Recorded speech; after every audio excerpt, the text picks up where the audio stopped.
சமயம் நேயர்களுக்கு வணக்கம். இன்னைக்கு எபிசோட் வந்து ரொம்ப ஸ்பெஷலான எபிசோட் அப்படின்னு சொல்லலாம்.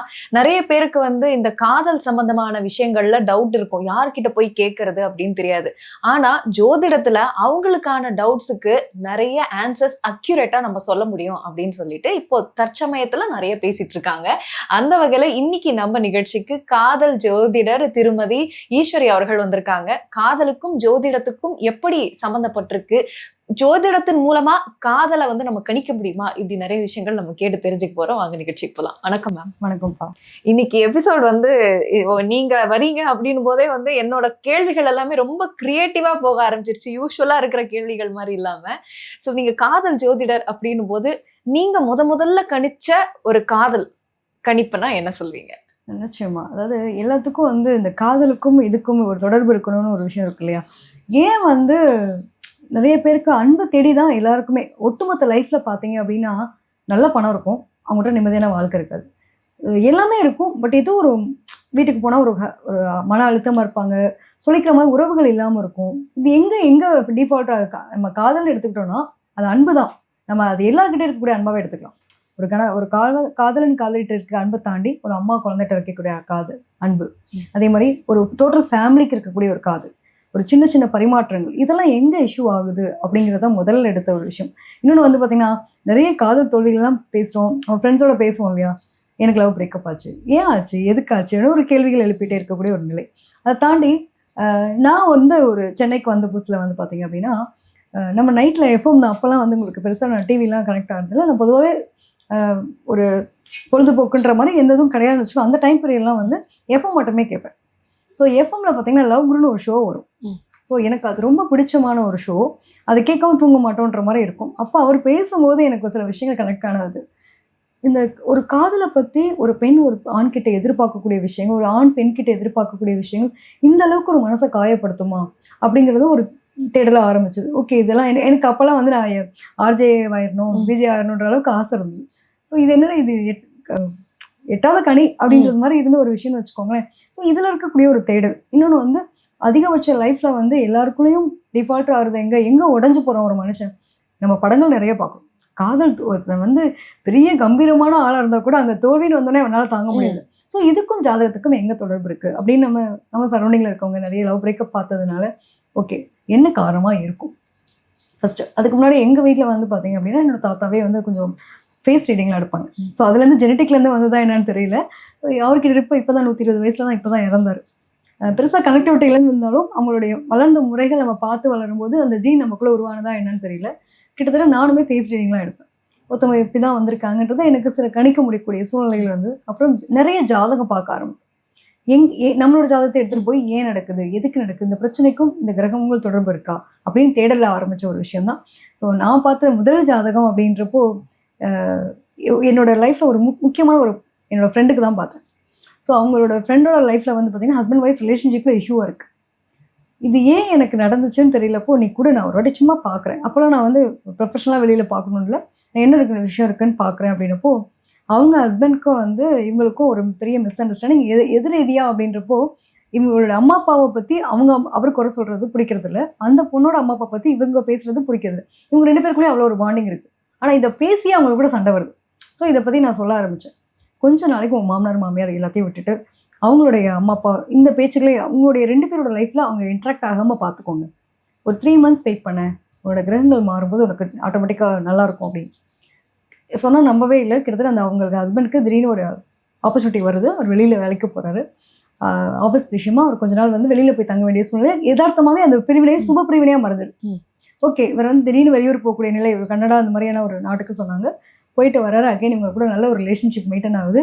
எதை பற்றியும் எந்த ஆர்ப்பாட்டமுமே இல்லாமல் ஒரு பெருசாக பூகாதாரமாக வெடிக்க வேண்டிய ஒரு விஷயம் ரொம்ப காமம். நீ சொன்னது ரைட்டடி, என் ஹஸ்பண்ட் வந்து இப்போ மேலே ரொம்ப லவபிளாக இருக்காரு. அப்போ அந்த இடைப்பட்ட காலகட்டம் அவங்களுக்கு ஒரு உணர்தலுக்கான ஒரு பீரியட். இவங்க பிரிஞ்சிருக்கணும், சுபப்பிரிவாக இருக்கிறதுக்கான ஒரு அமைப்பை நம்ம உருவாக்கி நம்ம என்ன பண்ணிடுறோம், ஆனால் கருத்து வேறுபாடு, சண்டை சச்சரவு, உடனே அகெயின் வந்து நம்ம டிவோர்ஸ் கொடுப்போம். ஸோ இதில் பார்த்து அவங்க குடும்பம் சேர்ந்துருந்ததுன்னே நீ சூப்பராக எடுக்கிற, நிறைய விஷயங்கள் சொன்னால் எனக்கு ரொம்ப ஹாப்பியாக இருக்குடி அப்படின்னு அவங்கள ஆரம்பிச்சது தான். அதுக்கப்புறம் நிறைய ஃப்ரெண்ட்ஸு வெளியில் பார்க்க ஆரம்பிச்சு.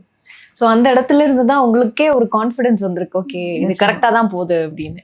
மேம், இப்போ இந்த காதல் கை கூடுமா அப்படிங்கிறது ஜாதகத்தில் பார்த்தா நமக்கு தெரியுமா அப்படிங்கிறது இப்ப நிறைய லவ் பண்றவங்களுக்குலாம் வந்து அவங்களோட டவுட்டே என்ன இருக்கும், ஒருவேளை நம்ம ஜாதகத்துல இப்படி இருக்கிறதுனாலதான் நம்மளுக்கு பிரேக்கப் ஆச்சோ, சரி இல்லையோ அப்படின்ற ஒரு தாட் வரும்ல, அதெல்லாம் நம்ம ஜாதகத்துல பார்க்க முடியுமா? நிச்சயமா.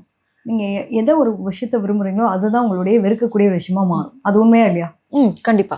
எதை நம்ம ரொம்ப அதிகமா பற்று வைக்கிறோமோ அதுதான் நம்மளுடைய ஒரு பஞ்சாயத்துக்கான காரணமும் அதுதான். ஆமா. ஸோ அப்படி பார்க்கும்போது இந்த புதன் அப்படிங்கிறது காதலுக்கான ஒரு அன்பை பரிமாறக்கூடிய விஷயம் தான் புதன். ஃபர்ஸ்ட் வந்து ஒருத்தவங்களை நீங்க விரும்பணும்னா என்ன வேணும்? மனசு இருக்கணும். மனசு. மனம் சம்பந்தப்பட்ட விஷயம் என்ன? சந்திரன். அப்போ உங்க ஜாதகத்துல சந்திரன் நல்லா இருக்கா? ஓகே. அடுத்து நான் அன்பு செலுத்துறதுக்கோ அன்பை பரிமாறதுக்கோ ஒரு ஆள் வேணும். அவர் யாரா இருக்கணும்? ஒண்ணு ஆணா இருந்தா பெண்ணிட்ட எதிர்ப்பாலின ஈர்ப்பு, பெண்ணா இருந்தா ஆணிட்ட எதிர்ப்பாலின ஈர்ப்பு. ஸோ இதை ரெண்டுத்தையும் கனெக்ட் பண்ணக்கூடிய விஷயம் என்ன? களத்திரம் சம்பந்தப்பட்ட விஷயத்தை குறிக்கக்கூடியது எது? சுக்கிரன். அப்ப இந்த சுக்கிரன், புதன், சந்திரன் இந்த கிரகங்கள் நல்லா இருக்கா?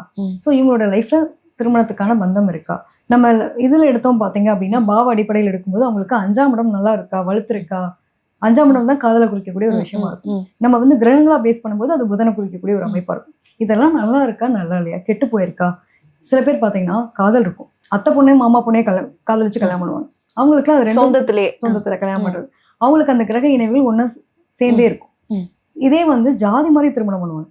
அவங்களுக்கு ராகு இருக்கும், கேது இருக்கும், பிரச்சனையை கொடுக்கும், பிரிவினை கொடுக்கும், சண்டை போட்டுக்கிறதும், அடிச்சுக்குவானுங்க ரெண்டு. இவங்கெல்லாம் எங்கிட்ட ஒன்று சேர போறாங்கன்ற அளவுக்கு நம்ம யோசிப்போம். அடிச்சுக்குவாங்க, மழுக்கடிக்குவாங்க, ஆனால் பிரியக்கூடிய சூழ்நிலை இருக்கு. ஆனால் வீட்டில் ஒத்துக்க மாட்டாங்க. ஏன்னா ஜாதி மறைய திருமணம் அப்படிங்கிறோம். இந்த மாதிரியான ஒரு அதாவது பிரச்சனையான திருமணம் சொல்லுவோம் பார்த்தீங்களா? ராகு கேதுனுடைய தொடர்பு இருந்துச்சு அப்படின்னா இவங்களுக்குள்ள அந்த காதல்ல வேற ஜாதி வேற மதத்தை கொண்டு வரக்கூடிய நிலைகள்லாம் கொடுக்கக்கூடிய தன்மை. எனக்கு ஒரு சந்தேகமாம், இப்போ நீங்க காதல் திருமணம்னு வரும்போது புதன் இருக்கணும் அப்படின்னு சொன்னீங்க. யூஸ்வலா நான் கேள்விப்பட்ட வரைக்கும், நான் இதை பத்தி கொஞ்சம் படிச்சிருக்கேன். நான் படிச்சதுல வந்து புதன் வந்து ரொம்ப பிராக்டிக்கலான ஒரு கிரகமா இருப்பாரு. இமோஷன்ஸை வந்து அவ்வளவா அவர் வந்து இது பண்ண மாட்டாரு, புத்தி தான். ஸோ புத்திக்கு சம்பந்தமான ஒரு காரக கிரகம் அப்படின்னும் போது அவர் இமோஷன்ஸை வந்து கண்ட்ரோல் பண்ணிடுவாரு. ஏன்னா இமோஷனலா இருக்கும்போது புத்தி வேலை பார்க்காது அப்படின்ற மாதிரிலாம் நான் படிச்சிருக்கேன். ஸோ நீங்க வந்து எப்படி அவரை இப்போ காதல்னா இமோஷன்ஸ் இருக்கணும், ஒரு ஆசை இருக்கும், அந்த மாதிரிலாம் நிறைய இமோஷன்ஸ் பேஸ்டா தான் இருக்கும். நம்ம அங்க யோசிக்க மாட்டோம், புத்தி வந்து கம்மியாயிடும். ஸோ நீங்க அதை அப்படியே ஆப்போசிட் சொல்றீங்க, எப்படி புரிஞ்சுக்கிறது? புதன்ன்றதுதான் உங்களுக்கு காதலுக்கான கிரகம் சொல்றதுக்கான காரணம் என்ன அப்படின்னா, இது வந்து அலி கிரகம், இரட்டைத்தன்மையா செயல்படும். அதீத புத்திசாலித்தனமா இருக்கும்போது இதெல்லாம் அந்த கண்ணுக்கு தெரியாது.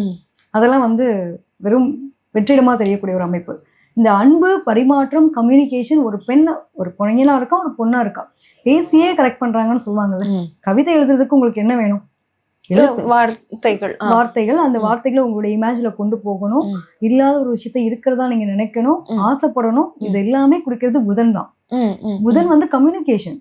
அலி கிரகம்ன்றதுனால உங்களுடைய ஜாதக ரீதியா அது என்ன மாதிரியான வெயிட்டேஜ்ல இருக்கு, யாரு கூட சேர்ந்திருக்கு, எந்த கிரகத்துல எந்த பாவ அடிப்படையில இருக்கு, எந்த நட்சத்திரத்துல சாரம் வாங்கியிருக்கு, இதெல்லாம் பொறுத்துதான் நிலை இருக்க போகுது. இன்னொன்று வந்து பாத்தீங்கன்னா 6 8 12ன்னு சொல்ல முடியா இந்த மறைவு ஸ்தானங்கள். பொதுவாகவே புதனுடைய இப்ப காலச்சக்கரத்துக்கு 6ஆம் இடம்ன்றதே உங்களுக்கு புதனுடைய வீடு, கண்ணியினுடைய வீடா தான் வரும். ஸோ அதனுடைய அதிபதியே உங்களுக்கு புதன் தான். அப்ப காதலை கொடுக்குறவரும் அவர் தான், காதல இருந்து விலைக்கு வர்றவரும் அவர் தான். நம்மளுடைய கிரகம் நல்லா இருக்கும் பட்சத்துல இந்த பிரச்சனையே கிடையாது. இது வந்து நீங்க பார்க்கக்கூடிய விதம் தான். பொதுவா வந்து நம்ம இது பாரம்பரிய அடிப்படையில போறோம் அப்படின்னா உங்களுக்கு 5ஆம் இடம் நல்லா இருக்கு, 5ஆம் இடம் தான் காதலை குறிக்கக்கூடிய ஒரு அமைப்பா பார்ப்போம். ஸோ இதையும் நீங்க கன்ஃபியூஸ் பண்ணிக்க வேண்டாம். இது வந்து நான் கிரகங்கள் பேஸ் பண்ணி சொல்றேன். இது வந்து உங்களுக்கு அதனுடைய பாவக அடிப்படையில் வரக்கூடிய தன்மை. இன்னொரு சயின்டிஃபிக்கான ஒரு கேள்வி மேம், காதலுக்கு கோள்கள் தான் வந்து காரணம் அப்படின்னு ஜோதிடத்துல சொல்லுவாங்க. ஆனா சயின்ஸ்ல பாத்தீங்கன்னா ஹார்மோன்ஸ் தான். ஹார்மோன்ஸ் வந்து பட்டாப்பட்னு வெடிக்கிறதுனால வந்து காதல் வருது அப்படின்லாம் சொல்றாங்க. இந்த லவ் அட் ஃபர்ஸ்ட் சைட் எல்லாத்துக்குமே வந்து கெமிக்கல் ரியாக்ஷன்ஸ், ஈக்குவேஷன்ஸ் தான் காரணம்ன்றாங்க. ஸோ இப்போ கோள்கள் அடிப்படையில காதல் எப்படி, ஹார்மோன்ஸ் அடிப்படையில எப்படி அந்த காதல் வந்து சாத்தியமாகுது? இதுதான் நான் அடுத்து கொடுக்கலாம்னு நினைச்சு அதை நீங்க கேள்வியாவே கேட்டீங்க. ரொம்ப சூப்பர். என்னன்னா இப்ப ஹார்மோன்ஸ்ன்னு சொல்லக்கூடிய விஷயம், நம்மளோட உணர்வுகளை எப்படி நம்ம ரியாக்ட் பண்ணுவோம், அந்த உணர்வுகள் எங்க இருந்து வருது? நம்மளோட உடல்ல இருந்து வருது. ஒரு பொண்ணு வயசுக்கு வந்துட்டா அப்படின்றதையோ, ஒரு பையன் வந்து ஒரு இந்த நேரத்துக்கான ஒரு குறிப்படைகிறான், அவனுக்கான ஒரு பக்குவநிலை, ஒரு டீனேஜா மாறுறாங்கன்றதை நம்ம எப்படி சொல்லுவோம்? அவங்களுக்கு முளைக்கக்கூடிய ஒரு ரோமங்கள் அடிப்படையில நமக்கு வரக்கூடிய மாற்றங்கள் நிகழ்றக்கூடியது நம்ம சொல்றோம். இந்த மாற்றங்களை உருவாக்குறது எது? உருவாக்கக்கூடிய திறன் எது? மாற்றங்கள், ஹார்மோனு, நம்ம உடம்புல ஒரு சுரக்கக்கூடிய அமிலங்கள். இதெல்லாம் பாத்தீங்கன்னா இந்த சந்திரன், புதன் தான் வந்து உங்களுக்கு நரம்புல இருக்கக்கூடிய விஷயங்கள். அதாவது ஒருத்தவங்க வந்து திடீர்னு ஒரு குட்டியா இருக்க பையன் நல்ல ஒரு ஹைட்டா வளர்றான், அவனோட உடம்புல இருக்கக்கூடிய விஷயங்கள் எல்லாத்தையும் குடிக்கிறது இந்த ஹார்மோனல் பிரச்சனை எல்லாத்தையும் குறிக்கிறது பார்த்தீங்கன்னா அந்த நரம்புன்று சம்மந்தப்படும் போது உங்களுக்கு புதனுடைய நிலை வரும். ஸோ ஒவ்வொரு கேட்டகரியில பூப்படையுதுன்றதுக்கு எதை பார்ப்போம் அப்படின்னா சுக்கிரனை பார்ப்போம்.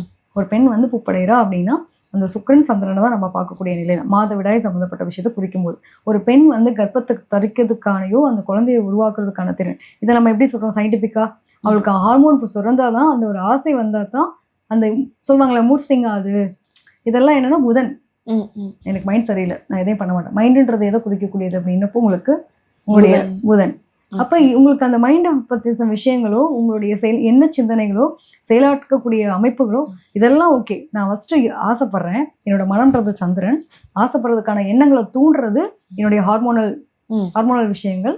அடுத்து வந்து நான் யார் கூட கனெக்ட் ஆகணும்னு நினைக்கிறேன்றது சுக்கிரன்.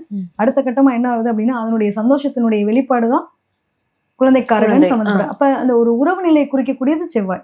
ஒரு ஆண் பெண் இணை செய்யறதுக்கு அந்த செவ்வாய் நல்லா இருக்கா, அதுதான் வந்து உறவுக்காரர். 8ஆம் இடம்ன்றது உங்களுக்கு ஒரு தாம்பத்தியத்தை குறிக்கக்கூடிய ஒரு அமைப்பு. 7ஆம் இடம்ன்றது கலத்திரம், 8ஆம் இடம்ன்றது அந்த தாம்பத்தியம் எந்த அளவுக்கு இருக்குன்னு சொல்லக்கூடிய ஒரு அமைப்பு. அடுத்ததான் எதையுமே வந்து சும்மா வந்து உங்களுக்கு கிரகங்களை பேஸ் பண்ணி வைக்கல. லக்னத்துக்கு காலச்சக்கரத்துக்கு 1ஆம் இடம் என்ன, 2ஆம் இடம் என்ன, உயிர் உடல் சம்பந்தப்பட்ட விஷயத்தை குறிக்கிறது என்ன, 2ஆம் இடம்ன்றது குடும்பம் வாக்கு. அடுத்து பார்த்தீங்கன்னா உங்களுடைய புத்தி கூர்மை, அடுத்து வந்து தாய்மை அடையக்கூடிய ஒரு நிலை உங்களுடைய மனம் சம்பந்தப்பட்ட விஷயம். அடுத்து பார்த்தீங்கன்னா உங்களுக்கான அங்கீகாரம் எதுல கிடைக்கும், 9ஆம் இடமா, அந்த 5ஆம் இடம்ன்றது உங்களுக்கான ஆசை அபிலாசை. ஓகே, அது பூர்வ புண்ணியம்னு சொல்லுவாங்க. பூர்வ புண்ணிய ஸ்தானம். அதுக்கு பூர்வ புண்ணியம்ன்றது என்ன, நான் இந்த ஜென்ம இந்த குழந்தையில இருந்து ஒரு குறிப்பிட்ட வயசு வரைக்கும் பொதுவாகவே நம்ம 10 வயசுக்குள்ள வரைக்கும் ஜாதகம் பார்க்கணும்னு அவசியம் இல்லைன்னு சொல்லுவோம். ஏன்னா ஏன் வந்து அந்த காலகட்டத்தை அந்த குழந்தைய வச்சு நம்ம ஐடென்டிஃபை பண்ண வேண்டிய தேவை கிடையாது. அந்த குழந்தைக்கு எப்ப வேலை செய்யும் அப்படிங்கிறப்போ ஆல்ரெடி வேலை செய்யும், நம்ம அதை வச்சு மற்றவங்களுக்கு கணிக்கணும்னு அவசியம் கிடையாது. அப்ப அந்த குழந்தை வந்து ஒரு 10 வயசுக்கு மேல ஆகும்போது கரெக்டா ஒரு பையனுக்கான டீனேஜ் கிராஸ் பண்ணது, அதுதான் வந்து பூர்வ புண்ணியம். நீ என்ன புண்ணியத்தை எடுத்துட்டு வந்தியோ அதுதான் 5ஆம் இடம். அப்பதான் காதல் அங்கன்ற ஒரு விஷயத்த மலர ஆரம்பிக்கும். ஓகேங்க. அடுத்து வந்து பாத்தீங்கன்னா 6ஆம் இடம்ன்றது உங்களுக்கான ருண ரோக சத்ருஸ்தானம் சொல்லுவோம். ஸோ நீ என்னெல்லாம் நீ விரும்பின பொண்ணு ரைட்டா தப்பா, நீ விரும்பின பையன் வந்து உன்னை ஏமாத்துவானா இல்லையா, அப்ப ஒரு பிரச்சனை வருது, ஆசைப்பட்டுட்டேன், ஆட்டோமேட்டிக் அடுத்த பிரச்சனையை சந்திக்கிறேன்னா. அடுத்து 7ஆம் இடம், வீட்டுல வந்து நீ ஒரு பையனை விரும்புறேன்ற ஒரு நியூஸ் வந்தோன்னே எடுத்துக்க என்ன பண்ணுவாங்க, முந்தைய காலத்துல இப்போ ஓகே, முந்தையில என்ன பண்ணுவாங்க, இமீடியட்டா கல்யாணம், அவ்வளவுதான். அடுத்து வந்து ஆஃப்டர் மேரேஜ், அடுத்து என்ன பண்ணுவாங்க, இவங்களுக்குள்ள நல்ல ஒரு தாம்பத்தியம், அடுத்து குழந்தைக்காரன் பாக்கியம், அதுதான் 9ஆம் இடம். 10ங்கிறது தொழிற்சனம், நல்ல வேலை, நல்ல குழந்தை இருக்கு, குழந்தைக்காகவே நான் என்ன பண்றேன், வேலைக்கு ஓடுறேன். அடுத்து என்னது, எனக்கான சந்தோஷம், மகிழ்ச்சி, லாபம் கிடைக்குது, நான் வீடு வாசல் சந்தோஷம், என் பொண்ணாடி பிள்ளைகளை நல்லா வச்சுக்கிறேன், எனக்கான சந்தோஷத்தை அனுபவிக்கிறேன். இது 11ஆம் இடம். 12ஆம் இடம் எல்லாத்தையும் முடிச்சிட்டேன், நிறைவான வாழ்க்கை, மோட்சம். அப்ப இதுவுக்கும் சயின்டிபிக்காவும் நீங்க கேட்கக்கூடிய விஷயங்களும் ஒவ்வொரு கிரகத்துக்கும் ஒவ்வொரு விதமான தன்மை உண்டு. நம்ம மனம் சொல்லக்கூடிய விஷயத்துக்கு சந்திரன் சொல்ற மாதிரி நரம்பு விஷயத்துக்கு சொல்றோம், நம்மளுடைய எமோஷனலுக்கு சொல்லக்கூடிய விஷயங்கள் பாத்தீங்கன்னா புத்தி யூஸ் பண்ணுது. அவன் கெட்டவன், நீ போகாது, ஆனா என்னுடைய எமோஷனல் என்னை வந்து கனெக்ட் பண்ணணும்னு தோணுது, ஆசையை கொடுக்குது, அபிலாசையை கொடுக்குது, சுக்கிரன் ஈர்க்குது. சுக்கிரன் புதன் தான் உங்களுக்கு ஈர்க்கக்கூடிய தன்மை. பேசுறான், எனக்கு இல்லை, அவனால மறக்க முடியல, புதன் சுக்கிரன் ஒன்னா இணைவா இருந்துச்சு அப்படின்னாலே அவங்களால அவ்வளவு சீக்கிரம் கண்டிப்பா லவ்ல கனெக்ட் ஆகாம அவங்க வெளியில வரவே முடியாது. அந்த ஆசை அபிலாசையை கொடுக்குது. அடுத்து பாத்தீங்கன்னா இணைவு கொடுக்கணும், ஒரு தாம்பத்தியம், அந்த உறவு நிலை கொடுக்கறது செவ்வாய். ஸோ இதெல்லாம் இல்லாம ஒவ்வொரு கிரகத்துக்கும் நீங்க சயின்டிபிக்கலா கேட்கிற ஒவ்வொரு விஷயமும் நம்மளுடைய நாடி நரம்புகள் எல்லாமே வந்து ஒவ்வொரு கிரகத்துக்கூட கனெக்டடு. அது இல்லாம நம்ம இல்லை. கண்டிப்பா மேம், இது இவ்வளோ அழகா எல்லாத்தையுமே கட்டத்துக்குள்ள நம்ம முடிச்சிடறோம், அந்த 12 கட்டத்துக்குள்ள. நிச்சயமா. இப்போ பொருத்தம் பாக்குறாங்க இல்லையா மேம், பொருத்தம்னு வரும்போது பொதுவா நட்சத்திர பொருத்தத்தோட முடிச்சிடுறாங்க, ரஜ்ஜு பொருத்தம், அந்த மாதிரி ஒரு 10 விதமான பொருத்தங்கள் இருக்கு. அதை தாண்டி இப்போ சமீப நாட்களா வந்து ராசி பொருத்தம் பார்க்கணும், ராசி அதிபதி பொருத்தம் பார்க்கணும், லக்ன பொருத்தம் பார்க்கணும், அந்த லிஸ்ட்டுமே வந்து தனியா போதும். முதல்ல 10 தான் சொன்னாங்க, இப்போ வந்து இப்போ இருக்கிற ட்ரெண்டுக்கு ஏற்ற மாதிரி பொருத்தங்களோட அந்த மாடிஃபிகேஷன் மாறுது. ஆக்சுவலி பொருத்தம்னு வரும்போது என்னென்ன விஷயம் பார்க்கணும், இல்ல இப்போ இந்த ராசி லக்னம் போதுமா, இல்ல இந்த ரஜ்ஜு யோனி அந்த 10 பொருத்தம் போதுமா, இல்ல நட்சத்திர பொருத்தம் போதுமா? இப்போ வந்து 10 பொருத்தம் சொல்றீங்க இல்லையா, இந்த 10 பொருத்தமுமே எடுத்துட்டோம் அப்படின்னா இதுல வந்து உங்களுக்கு வெறும் நட்சத்திரத்தை பேஸ் பண்ணி எடுக்கக்கூடிய ஒரு அமைப்பு. அதுல என்ன இருக்கு, என்ன மாதிரி பொருத்தங்கள் உங்களுக்கு ஒத்து போகுது, எது ஒத்து போகல அப்படின்றது வெறும் நட்சத்திரத்தை பேஸ் பண்ணி எடுக்கிறாங்க. இதுல என்னன்னா இன்னொன்னு வந்து நான் இப்ப என்னோட கிளைண்ட்ஸ்க்கு பாக்குறது என்னன்னா, நான் கட்ட பொருத்தம் பார்ப்பேன், கட்ட பொருத்தம் எப்படி இருக்கு, நட்சத்திர பொருத்தம் எப்படி இருக்கு, இதெல்லாம் தாண்டி இவ்வளோ காலகட்டத்துக்கு உங்களுக்கு இந்த இஷ்யூ வரும் நமக்கு தெரிஞ்சா கூட நான் விரும்புகிறேன்னு வரும்போது என்ன பண்ணுவீங்க, சில நேரங்களில் ஒன்றுமே பண்ண முடியாது. அவங்களுக்கு நான் சொல்லிடுவேன், நட்சத்திர பொருத்தம் கிடையாது, கட்ட பொருத்தம் கிடையாது, ஆனால் உன்னோட மனப்பொருத்தம் நல்லா இருக்கு, எல்லாத்தையும் நான் விட்டு கொடுப்பேன், இன்னைக்கு இருக்கிற மனநிலை இன்னும் 10 வருஷத்துக்கு அப்புறமா இருக்கும்னு நினைச்சேன்னா நீ தாராளமாக டிசைட் பண்ணிக்கோங்க. ஆனா சில பேருக்கு பொருத்தமே இல்லாம கல்யாணம் பண்ணிட்டு வாழக்கூடியவங்களும் இருக்காங்க. அவங்களுடைய அமைப்பு ரீதியா அவங்களுக்கு அப்படிதான் இருக்கும்னு வச்சுக்கோங்களேன். சில பேருடைய அமைப்பு பொதுவா வந்து பொருத்தம் பார்க்கறதுக்கு என்ன அப்படின்றப்ப நான் பார்க்கறது இந்த 10க்கு 10 பொருத்தம்ன்றதுல ஒரு சில பொருத்தங்கள் முக்கியமான பொருத்தங்கள் இருந்தா போதுமானதுன்றது ஒன்று தாண்டி நான் கட்ட பொருத்தமும் மனப்பொருத்தமும் நல்லா இருக்குன்றதான் நான் மெயினா பார்க்கறேன். நட்சத்திரங்களுக்கு வந்து அவங்களுக்கு என்ன அந்த யோனி பொருத்தம் சொல்லக்கூடியதுன்னா ஒரு கணவன் மனைவி தாம்பத்தியத்தை குறிக்கக்கூடிய ஒரு விஷயம். இன்னொன்று வந்து பார்த்தீங்கன்னா அந்த ரஜ்ஜு பொருத்தம் சொல்லுவாங்க இல்லையா, இந்த மாதிரி இருக்கிறது வந்து மாங்கல்ய பொருத்தமா இருக்கா. சில பேருக்குலாம் மருமங்கலையும் கட்ட சொல்லி நானே சொல்லி நினைக்கிறேன். அவங்களுக்கு அந்த பொருத்தமே இருக்காது.